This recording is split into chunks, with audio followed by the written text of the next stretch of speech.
नाड़ी परीक्षा का आप जब नाम सुनते होंगे, आयुर्वेद और हाथ से 3 उंगलियों से आपकी परीक्षा करता हुआ वैद्य आपके समक्ष याद आता होगा, स्मरण करते होंगे। दोस्त, इस वीडियो में मैं आपको नाड़ी परीक्षा के बारे में कुछ ऐसी चीज़ें बताऊंगा जो हम सब जिसके बारे में बात नहीं करते, और हमने एक पूर्वाग्रह से पीड़ित हैं कि आप वैद्य हैं तो आपको नाड़ी परीक्षा आनी ही चाहिए। मैं परीक्षा करता हूँ नाड़ी वैद्य से, नाड़ी परीक्षा से करता हूँ, अपनी डायग्नोसिस करता हूँ, पर बिल्कुल ज़रूरी नहीं है कि आप अगर किसी वैद्य से मिलें तो वो आपकी परीक्षा, नाड़ी परीक्षा करके ही आपका इलाज करें। ये एक ऐसी विद्या होती है जो मदद करती है आपके अंदर क्या घटित हो रहा है उसको करेक्ट पहचानने में। आचार्य चरक, योग रत्नाकर, आचार्य सुश्रुत, तमाम ऐसे वैद्य हुए जो परीक्षा का आधार अलग अलग लिए। यानी नाड़ी सिर्फ एक आधार है डायग्नोसिस का, केवल आधार है, डायग्नोसिस का नहीं दोस्त। आपका मल, आपकी जीवा, आपकी नेत्र, आपकी त्वचा, आपका मन, ये सब कुछ आधार होता है डायग्नोसिस का।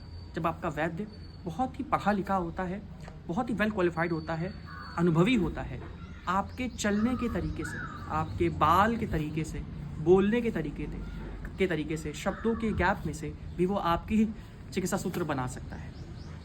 आपको बस किसी एक अच्छे वैद्य से संपर्क करना है और अपनी पूरी आस्था दिखानी है। चिकित्सा के तरीके अलग अलग हो सकते हैं। आज तक पूरे इतिहास में कभी किसी 2 वैद्यों का पर्चा सेम नहीं हुआ।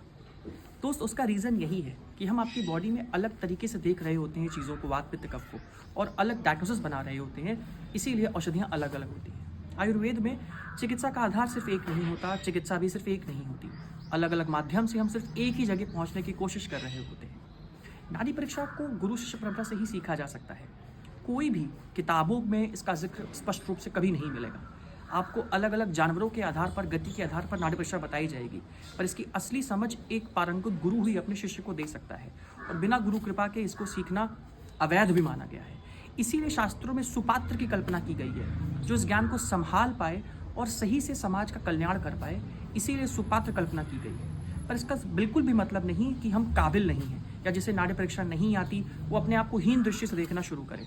ऐसा बिल्कुल भी नहीं है। ये मन की कुंठा इसे दिल से निकाल दीजिए।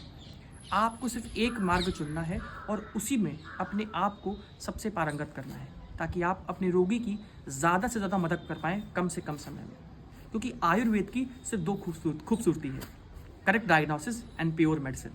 जब हम राइट डायग्नोसिस करते हैं कि हम इलाज किस चीज़ का कर रहे हैं, जब हमें पता चल जाता है, तो हम चिकित्सा बहुत आसान हो जाती है।